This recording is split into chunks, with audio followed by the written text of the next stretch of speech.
Welcome to the 46th episode of the interview series. The interview series is a production of One Week Critique, an Iowa-based arts and education nonprofit that offers educational resources and editorial support to students and teachers of the literary arts. You can learn more about us and our programs or support our work by visiting our website, oneweekcritique.com. That's the number one, weekcritique.com. And please like and subscribe to help us continue producing valuable content. I'm Matthew Schmidt, joined today by Chad Foret. Chad Foret grew up and lives in Southeast Louisiana and works as a copy editor and proofreader. Scenes from a Rain Country, his debut poetry collection, is available now from Lavender Ink. Recent work appears in Cut Bank, The Commuter, Prime Number Magazine, Bayou Magazine, Creek Review, Flock, South Review, Blue Mountain Review, New Rivers Press, and other journals and anthologies. Welcome, Chad. Hello. Today we'll be looking at We May Never Get Back Here, first published in Angela Ball's The New York School Diaspora, and appearing in Chad's first collection, which just came out on Lavender Ink. So Chad, if I'm not mistaken, you began writing fiction before taking up poetry. I'm curious, why did you begin writing poetry? And could you tell us a little bit about your general writing habits? Yeah, sure. I got my BA and MA in English and with the focus on fiction. And but I think I was kind of always writing poems, even when I was writing fiction. I know that one of my readers for my master's thesis, Jack Liddell, who is a blurb in the book, he's a great poet, and he loved the stories, but the one most memorable comment that he gave me was like, they should have been poems. and I graduated, and then I kind of transitioned to poems a little bit, just trying them out more. And like anybody, I had written poetry for fun throughout my life as a kid, or like little stuff, but never like seriously tried it. But I really kind of enjoyed trying to say like in 100 words what I had been trying to say in 2,000 words, and it was a fun exercise. And then he actually contacted me about a year, maybe not quite a year after I graduated, and asked me to contribute to an anthology on Mississippi River poems, or like areas around the Mississippi River and stuff. And that was a really fun exercise, and it was just kind of cool trying to build something based around like a general concept. And ever since then I just kept doing it and never wrote a story again, just kept writing poems, and but still got the same kind of satisfaction, I guess, that I was writing stories. As for general writing habits, this, I mean, I write every day. So I've been writing every day, a poem a day for the past little over 6 years now, since April of 16, I think it was. So sometimes it's something short, like a haiku or like a concept thing, but usually try to build something significant. But I have notebooks, like a little pocket notebook I keep with me. So I like fill it up and have about 25 or so of those. And I don't use them as much as I thought I would, or as I should probably. But when I'm lost or want an idea or something, I'll go back there, and it's just things that I observed or heard or thought of at the time. So, it's kind of interesting. Like, I don't go to them a lot because it's like, you change so much over time. It's like, it's weird to read things that you thought several years before, it's like reading, it's like overhearing a conversation between two people talking about you, like behind your back, but they're both you. So it's really, really strange. But that's kind of what my, kind of daily writing habits are, kind of building things with that information, I guess. Yeah, and I think a lot of people will want to know, like, how is it you manage to write something every day? I think, like, it seems like when NaPoWriMo comes around, like a lot of people will try and do it. But like, what is it that gets you to the page every day? Knowing that I have to, because of that. It's just, you have that task. It's a simple task. being fair to yourself, also knowing that, okay, today I'm just going to write a haiku. You know, like if you're feeling tired or just drained, you know, mentally drained or something, emotionally drained, I'm just going to write something simple. I'm going to think of a really interesting sentence, like the best sentence I can think of, and then find a way to to break it in a way that is interesting. Knowing that in the future, it won't be a poem, but a part of a larger, better thing. But in that moment, still, it's a single thing because it's not connected to anything else yet. So I consider those individual poems at the time, but then, you know, later on, they become something better. But yeah, so. Excellent. All right, well, let's look at the first draft or an early draft of We May Never Get Back here. And I'm going to pull it up on the screen here so our viewers can see it. All right, whenever you are ready. I'm going to read this thing. Yes, please. I'd be delighted. It's very strange to read an early draft of a poem that you've already kind of finished and gotten out of the way. So, Indeed. all right, we may never get back here. 1.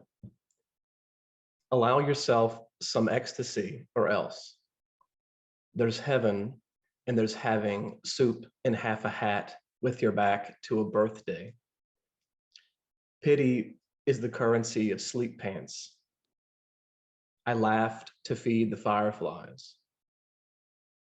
Just a core appeared to ask about the real body.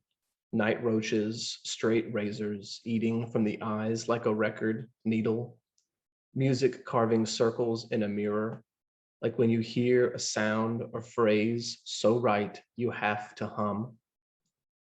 Teacher hugged his daughter like a haunted rocking chair. And was I watching a soldier disintegrate? Was I a bird crying on pictures of more beautiful birds? Then the angel left her, like a two-timing grandpa, hell on her hands, shrinking in some coffee shop. What do you think of a winner that talks about my names? You're the only animal at home. I watch thunder, experience horse. Each of her eyelashes smelled like a different perfume.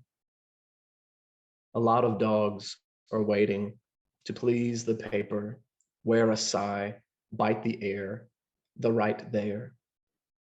I think you're the talking I've been with all day.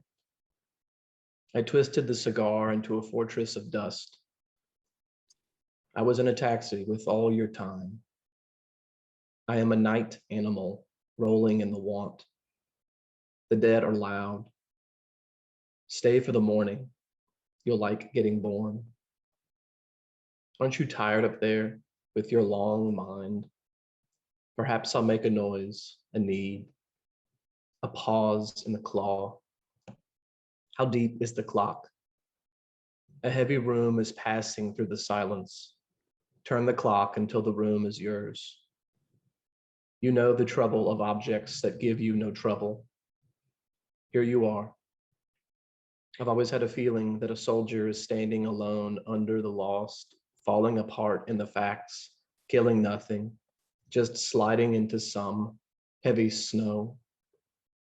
Your neighbor is old and in the wrong room, back in their unfinished world. Open your mouth and lie. Go on. I'll pour your throat into a room like the night you got your eyes. Contort across the stage and blow a kiss into the curtain. A dog can hear your disc slip. The mind is a generous butcher. Our home is a lilac dropped at our feet like cigars or the afternoon. I only know America in words. Live in the earth and don't forget the earth. Who can afford to live in a house with a woman no one bothered to name?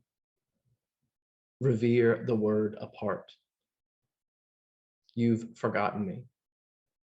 The body is a child in a water tower changing into America. But what about dancing? Just one dance before you stand in the street. I was always a few laughs, The naked mind will say, America is us, the last bird in the road on a string. Perhaps it's not a bad idea to stay children, a home without money, laughed human. America's tricky enough without teddy bears turning in the blood. What I mean is a family died inside this house. That's all. What kind of family? A very attractive one. I was going underground the other day to find a house, become a stranger and grow old, to kneel at any face and kiss the manic curtain. Excellent. Thank you, Chad. Yeah. So you note this poem is after Erik Satie. Could you talk a little bit about him and how this poem is influenced by his work? So um, it really isn't. So the way that I build some poems, I may have talked to you about this before, but some poems you just write them and they come out more or less how they're going to look. You make little changes, and I say like half my poems, maybe more than half, come out that way. But sometimes when I build poems, I'll do I'll try to reclaim poems, refurbish them, I guess, and sometimes I'll do what I call fusions, where I try to take two poems that aren't really working, but that resonate in certain ways, put them together on a page or have them open in separate documents to see how they might be fused, or at least how parts of them might be salvageable. But this was one of those exercises. So the first two sections of that draft that I read, that was after Erik Satie. And so, but I can tell you that I mean I like his that music a lot, and there is like a delicacy and a melancholy to it. I think that you can probably identify in some of my poems. But the poem itself, most of the poem, the second, I guess 3A, 3B, that is mostly based on an early, very loose erasure of The Homecoming, a play by Harold Pinter. And so like you'll see kind of certain patterns and things because there are just patterns in that text that I picked up on that were interesting. And I guess for some reason I was feeling, talking about America in that draft, I was feeling commentative in that poem. But in terms of Satie, I mean, it doesn't really inform my work, but whenever I read that little note that you might be asking me about Satie, I kind of looked it up and I kind of remembered it all, just listened to his music and I'm like remembering things. And I didn't realize his kind of surrealist kind of bent. I know that like one of the images for one of the his songs online is like a surreal, it's a Leonora Carrington's surrealist painting of St. Anthony. And so I thought it was kind of interesting to see these little connections. And one thing I read that was kind of interesting was that he would leave these really absurd notes to his performers. I mean, you may have heard of that, but one of them I thought was interesting was like a note to a performer was arm yourself with clairvoyance. And so for some reason that reminds me a little bit of my sensibilities, I guess. And so in that way, I was surprised to think about the ways that he may have informed this poem or other poems. So. Yeah, I watched a recording of the first Gymnopedie. And I do think like the way he kind of structures it with that, like one note keeps coming back on the left hand, and then the right hand continues to change, and then he'll add a bunch of stuff, but that will come back again and again, is a lot like your work in so far as, right, like there is this focus, but at the same time, there are a lot of other things like being kind of peppered in there, much like that. Cool. Yeah. I mean, that's nice to hear. But yeah, I never thought about the way that he built songs. You know, I always think about like the mood it puts me in, maybe, or like the tone, but like the idea of the way it's structured is not something I consciously thought about. But it's interesting. It's like the left hand is like the binding of the book, and and the right hand does the writing. Kind of. It's interesting to think about. So. Definitely, yeah. You also have an affinity for numbered poems. This first draft here is numbered. When we look at the final draft, it is not numbered. So how do you determine what poems should be numbered? And how do you decide when and how to move to the next section? Yeah, it depends on the poem. And a lot of it has to do with that, what I was talking about, trying to fuse things together. And sometimes it's because they were fused, but sometimes it's more just because a new speaker is has been introduced, kind of, or they haven't been introduced. The section introduces them, I guess. But I felt like it's just a subtle way to do a stark shift. I know that in workshop in grad school, sometimes I had trouble like moving between voices a lot. I felt compelled to do this, and I'm sure I got some suggestion at one point to like think about, no, because I had never seen numbered poems or thought about these things, and so I'm sure someone suggested at one point, if you're going to have this other voice come in or change locations so drastically, consider a number that kind of acts like a guidepost to help us, let us know. Like I know that in the middle of the book, Paradise Motel Lounge, it's its own section. Um, those are all different speakers, and so having it as a section helps kind of enforce that. But the different breaks help show that like there is a whole new person speaking, or maybe another aspect of a person, different enough to be its own kind of poem within the poem and forming the whole, but separate. So Yeah, yeah. that's really interesting. What about between sections 1 and 2 in this early draft? It doesn't switch on a period.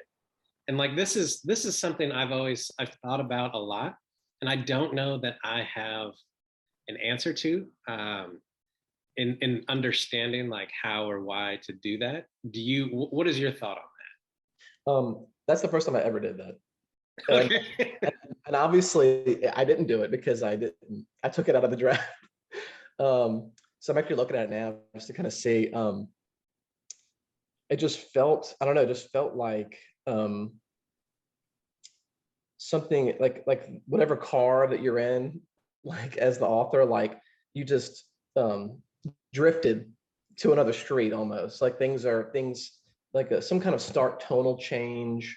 Um, um, but again, like I can't really say with confidence. I speak with confidence about that specific move because it's not something that I do. Um, it's just something I tried there because it felt like something had changed. And even just for me, like in the drafting stage, sometimes section numbers will just be for me to keep track of things, be like, okay, and here I'm recognizing some sort of dissonance. There's some sort of abrupt change that's occurred, and I need to like acknowledge it and keep going. And then in that case, I guess I kind of liked it, so I kept it for a long time until eventually I thought that the poem flowed better without any kind of breaks at all. So where I felt like I did enough work to represent those transitions and shifts. Someone else might disagree and read it and be like, he really needed some breaks here or some sections. Um, but for me, I feel like I did enough to just transition naturally, and there's still some suspense and surprise, without being, so it's not too on the nose, but it's also not too abstract, I'd like to think. So, but yeah. Yeah, well, this poem did change a lot between this early draft and the final draft. Only a few lines actually like make it out like intact and alive. Um, there are several objects and ideas that also carry over, but in a different manner, I think, than they initially were put down. Um, and I would say, you know, as I said earlier, like there's a narrative here that becomes clearer in the final draft. Why did you stick with this poem so long? You've talked about the fusion, the refurbishing, um, and how do you revise toward a narrative when there are seemingly many disparate, surreal moments? Yeah, in the case of this poem and in most poems, I stuck with it because it had lines that excited me and surprised me. And so I'll stick with the poem for a very long time. Um, I'll for better or for worse. I mean, there may be some poems in this book where someone reads and they're like, you can tell, he maybe should have done this or that. But I believe in my poems. I believe in. I think that almost everything that a person has to say belongs somewhere, and I feel like you have to find that place or create it. and but I feel like it belongs somewhere. And so even if someone read something that I wrote and they were like, I don't like this, and it's like, and I might agree, but maybe it belongs, maybe it would thrive somewhere else. Because there are some things in this poem in the final draft where they work just in context, but once upon a time they were all alone in a notebook or on the page and just not working. And just I was like, I'm gonna say this poem. So that's usually my philosophy with everything I'm working. Like I like the energy of the lines, even if I don't like the end result. I like the intention. Um, in terms of keeping things or revising things toward like a coherent, a relatively coherent narrative or some kind of narrative, or an emotional trajectory, as Jessica Guzman would say. Um, it helps for when there are guideposts, like you said, like recurring elements. So like references to a specific animal, like a specific horse, or just horses in general, which end up kind of becoming the same horse in a way, or dogs, the many implications of the word house, whether it's like a theater or like a home or a place that you live in that should be a home but isn't, like these things is very, very weighty term, but also like it helps bring you back to like a familiar, identifiable space. So that it's like a center of gravity kind of in the poem that things kind of orbit around. But yeah, I would say that's kind of how the thing that keeps things coherent. And in terms of a narrative, it's just a matter of me discovering what is happening in the poem, like who's speaking, who are they speaking to, and just kind of identifying that and just kind of leaning into it and just hoping that it works. And if not, starting over, trying something else. So, because again, you can see this poem was several things at once and several different things at different times, and it just happened to become something specific in the end. I mean, you know this, like I know Stephen King in his memoir, and he includes that chapter. I think it's a 1401, one of his novels. He includes the rough draft version, which like could have been written by anyone, and then he shows the edited version where feels very distinctly like something that he wrote. But it's just people, a lot of times, I guess, you see something and it just feels like it came right out of that person, and very rarely like that happens. And so it's just a lot of chiseling, basically. So Yeah, one of the things you said there could be its own title for something, becoming the same horse. oh That yeah, could be a really good title for a book or for a poem. Something maybe to think all right, I'll jot it down. about. All right, well, let's take a look at the final draft that appears in Scenes from a Rain Country. And I'll bring it up here for our readers and ask you to read it for us. Yeah, I had to write down becoming the same horse. Oh, I understand. I'm trying to exit. Okay, I want to exit full screen so I can. I'm actually gonna read it straight from the book. Sure. Make it easier. Yeah. We may never get back here. That soft yellow two-story place in the Spanish style was a movie house, remember? Marilyn, who pitied horses, danced the desert conscious while Clark watched. They don't open doors in Niagara. Too many bodies in the bell tower. At the movie house, they exclusively served expired snack cakes. Everyone should have to see a horse experience a storm for the first time, much like the way it is a sin not to sneak into a movie house. When all the mud has dried and the horses and birds have fallen asleep, certain moths salivate, eat from eyes like a record needle.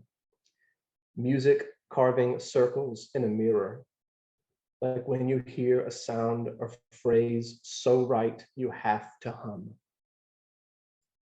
Every once in a while, you notice you're the only animal at home, and no one is waiting to remember you.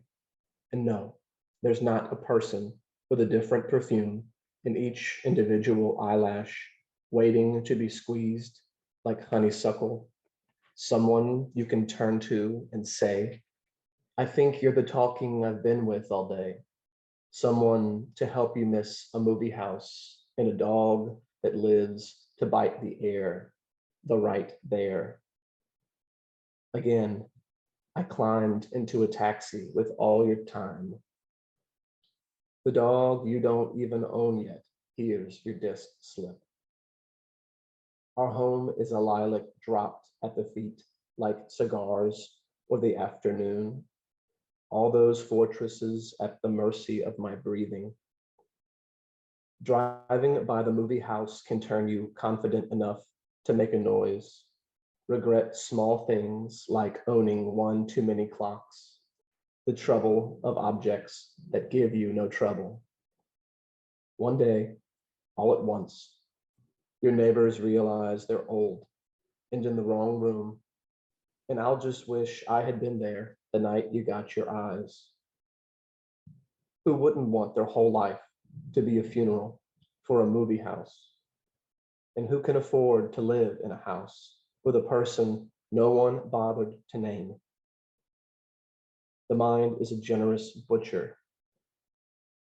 You've forgotten me, like a child spending his entire life in a water tower.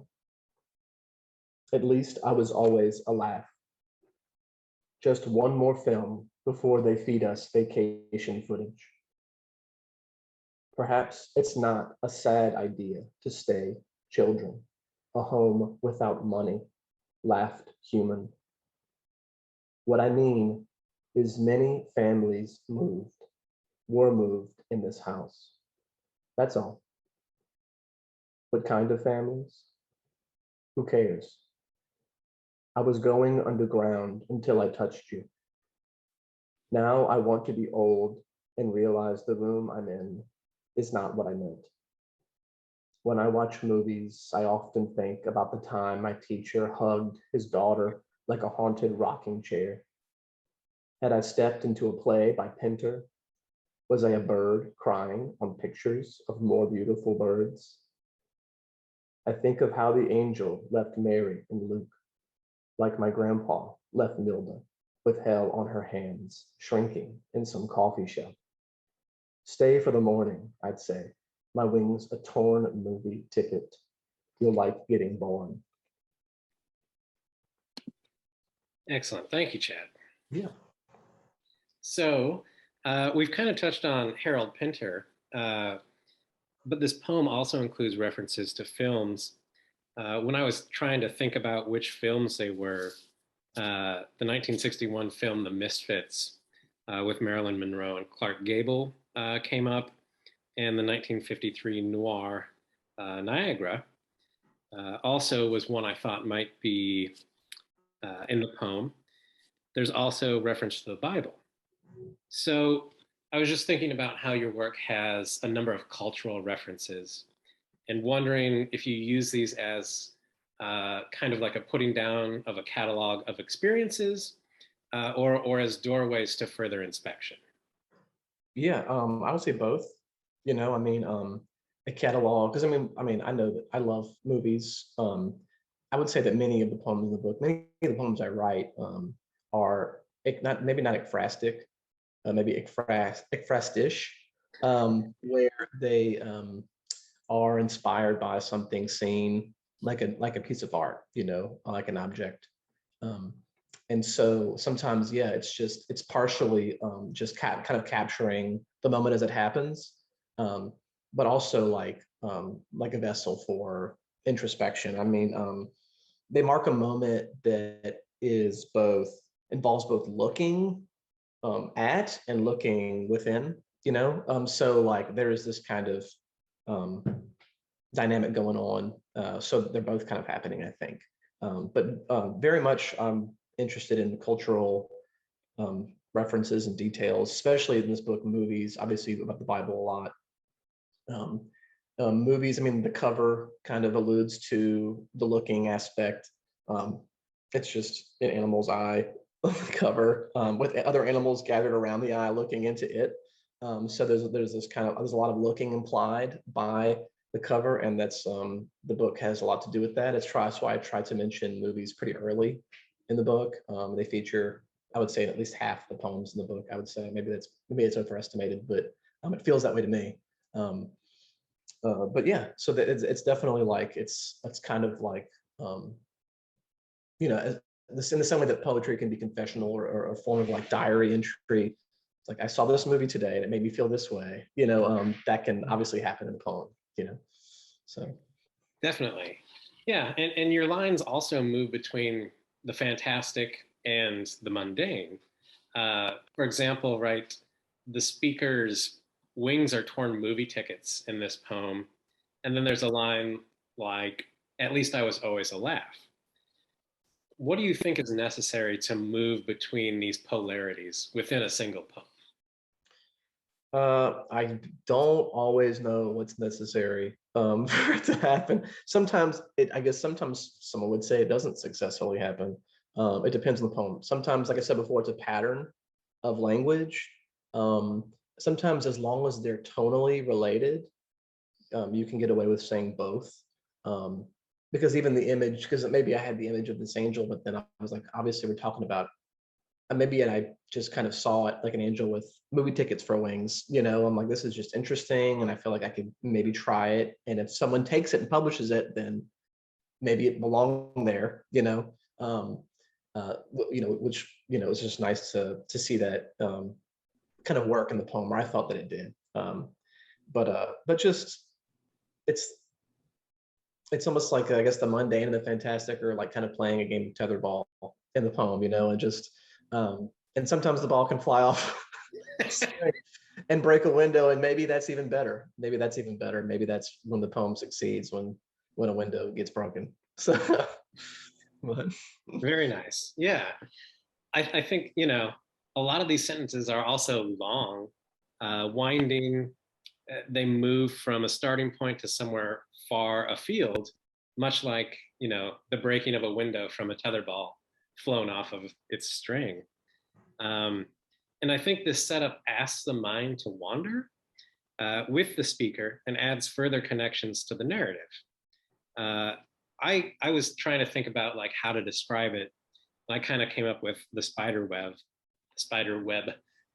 where the mind is like moving from terrace to terrace outwardly on that web, farther from the center. The speaker's perspective also permeates the work, even with various pronouns. You use I, you, and they in this particular poem. And the movie house grounds this poem in location. Then we move across many worlds within the poem. Is it imperative for your poems that they have an anchor like this so the wind doesn't blow away the core of the web? that's a good question. I like the lead up to it too. Um, Kind of like what I was saying about the center of gravity. There's something there. Sometimes I think the page is enough. The page is enough to bind those elements. If you write enough, you eventually desire a certain amount of cohesion and clarity yourself. I know whenever anyone first starts writing, it's pretty abstract. Like it's just pure feelings based writing. But sometimes I think the page is enough when you've done enough work. Um, but also, I feel like perception, again related to looking, but also memory is very fragmented. People don't usually recall things. Like if you try to remember a specific day, you're not going to remember waking up all the way to the end of the day fluidly. Like you'll remember like pieces, like out of order. And so I don't always feel too like responsible for making things overly um, chronological or being too worried about having things make perfect sense, because I feel like that's not always how the mind works, and it's not always how experience works. um, think about and again, like things can seem like they aren't connected, but they're similar in unforeseen ways, and it's kind of fun to try to strum those tiny strings to see what sound they make.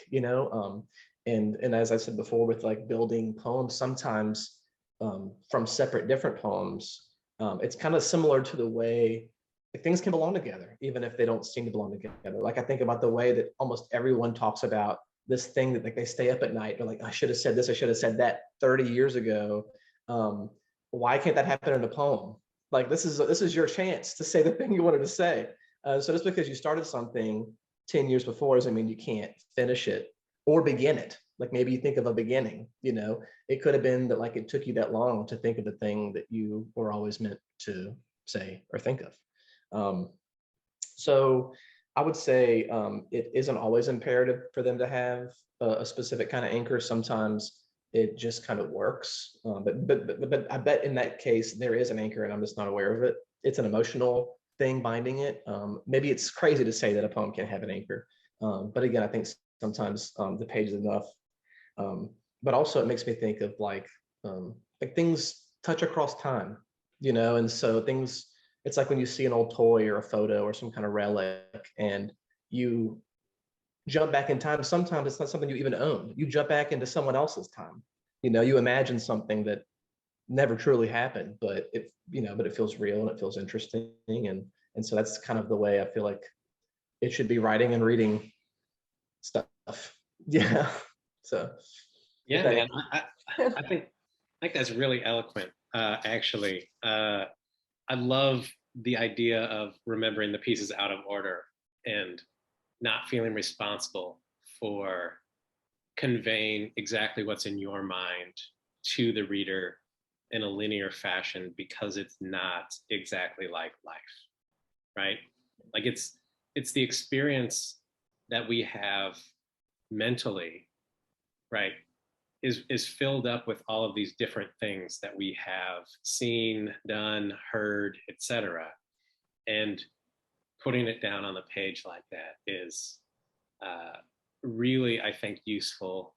And it does make, I think, a lot of things come alive in a different manner for the reader, especially. Oh, okay. That's cool to hear. Um, I want to say, like, I really love the line, I'll just wish I had been there the night you got your eyes. And I think one of the great things about your work is the abundance of thought that it's able to conjure, much like we were just talking about. The jubilation at the mind's ability to operate is joyously celebrated. And sometimes I wonder how you manage to pack so much into a small space while not allowing the poem to self-destruct. How is your mind a, quote, generous butcher? And how do you manage emotional resonance through the various milieus of your work? That's a tough, that second part of that's tough. It's really tough. But I'd say it's the generous butcher thing. I feel like, I mean, the mind is beautiful and frightening and capable of creating or inspiring very beautiful and frightening things. And so in that sense, I feel like just trying to capture that process and capture how the world can be that way. Like the book is, like as much as the book is about love and family and positive relationships, it's also about violence, you know, and those types of relationships. And so I feel like that's something that I just kind of think about a lot. And so that even if it's not something that I've experienced, I just try to convey that kind of duality all the time if I feel compelled to do it, which I do. So it's just something that just kind of happens. So in that sense, I guess that's how my mind can be kind of a generous butcher, I guess, providing a lot, but also just being honest and the only way I know how, I guess, you know. So that's, I basically, I just, you know, I see and feel things or I imagine how someone else might see or feel things and I try to represent that on the page. That's kind of, and it just, but like, yeah, but you singling out the language there, it makes me think about it that way too. You know, and I've thought about, and I think maybe we talked about this before, but the idea of like formative, you know, formative experiences, formative, like suffering too, with how experiences can inform your behavior, understanding of the world. And so a lot of the poems kind of carry that same, I feel like that same weight, or try to capture that, or those relationships in some way. Um, uh, but yeah, I would say, but in terms of emotional resonance, that's how do I manage emotional resonance? That's tough. That's really tough. And I would just say like I don't always. I just it's exciting to try to say things in new ways that are new to me. I'm probably not as widely read as I could be, and so I do worry sometimes that I'm doing something that someone else has already done. But I would just say like the poets that I love, they do things a certain way, and so I'm sure sometimes I do things in my version of the way they do things. Like I love James Wright, um, Frank O'Hara, Yusuf Komunyakaa, Mary Ruefle, Frank Stanford, and so like there is sometimes a strangeness in that work, and but still like there's sometimes like a dreaminess, but an interest in nature, relationship or like the relationship between people and nature and things like that, and I feel like those kind of tensions and they elicit emotional reactions from me, and so I write the things down that interest me or that make me feel different, and then write those things down basically. So I would say I'm probably just echoing something that's been done that I've enjoyed in my own way. So the surrealists or deep imagists or southern writers, and but I would say that's basically the gist of how I manage that, just building off of an established process that I'm not entirely aware of. So Well, Chad, thanks so much for joining us and giving us a look into your mind. Uh, you can also get a deeper look in Chad's Scenes of a Rain Country. You don't want to miss this from Lavender Ink. Uh, Again, thank you so much, Chad. well, thanks for having me, man.